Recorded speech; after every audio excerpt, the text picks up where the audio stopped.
Video जो आप देखने लगे हैं ये बहुत मुश्किलों से बनी है क्योंकि इस स्टोरी के अंदर ऐसे इमेजेस थी जो कि मैं अपने ऑडियंस को दिखाना सही नहीं समझता था। ये स्टोरी दुनिया की सबसे टॉप मोस्ट मिस्टीरियस स्टोरी है in terms of supernatural events. आप गूगल पर सर्च करें, आप एआई से पूछें, आपको हमेशा मोस्ट लाइकली टॉप पे यही स्टोरी बताएगी। तो without further ado watch the video and enjoy the story. ये कहानी है 1959 की। रशिया के यूरल माउंटेन्स में नौजवान हाइकर्स एक सफर पर निकले। सब कुछ बहुत खूबसूरत और बहुत नॉर्मल लग रहा था। वो लोग बर्फ में से गुजरते हुए हंस रहे थे। तस्वीरों में उनके चेहरे पर मुस्कुराहट थी। उन्हें क्या पता था कि ये तस्वीरें उनकी आखिरी तस्वीरें होंगी। उन्होंने अपना टेंट खोलत याकल यानी mountain of the dead in Russian के करीब लगाया। सब कुछ ठीक था, लेकिन रात को एक तेज, खामोश और खतरनाक तूफान ने उनको चारों तरफ से घेर लिया। सुबह इन्वेस्टिगेटर्स ने देखा टेंट अंदर से काटा गया था। ऐसा लग रहा था जैसे वो लोग किसी चीज से भाग रहे थे।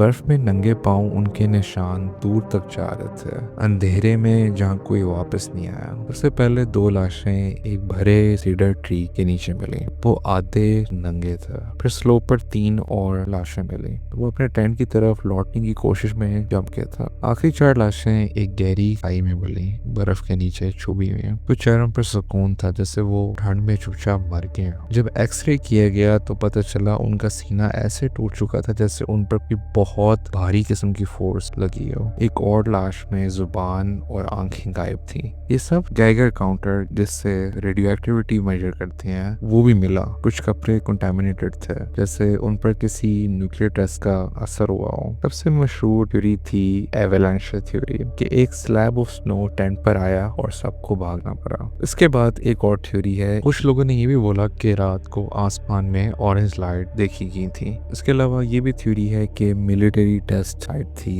कि उस रात किसी सीक्रेट सोवियत एक्सपेरिमेंट का असर हुआ। कुछ लोग कहते हैं जंगल में किसी अजीब शक्ल का साया उनको दिख रहा था, जैसे कोई येटी जैसा जानवर हो। और बात तो यहाँ तक भी पहुंची है कि कुछ लोग तो ये भी कहते हैं यूएफओ है, कि उन्होंने कुछ ऐसा देखा जो इंसान नहीं था, बेसिकली एलियंस। फिर खैर अचानक कुछ साल बाद सोवियत यूनियन ने इनकी फाइल पर क्लासिफाइड का स्टैंप लगा दिया। उसके बाद से अभी तक ये सारा केस मिस्ट्री है कि उन हाइकर्स के साथ क्या हुआ था। वीडियो अच्छी लगी है तो लाइक कीजिए, फॉलो कीजिए। प्रोफाइल पे इससे कहीं गुना ज़्यादा खौफनाक वीडियोस मौजूद हैं और इसी तरह की मज़ीद और हॉरर वीडियोस आते रहेंगे।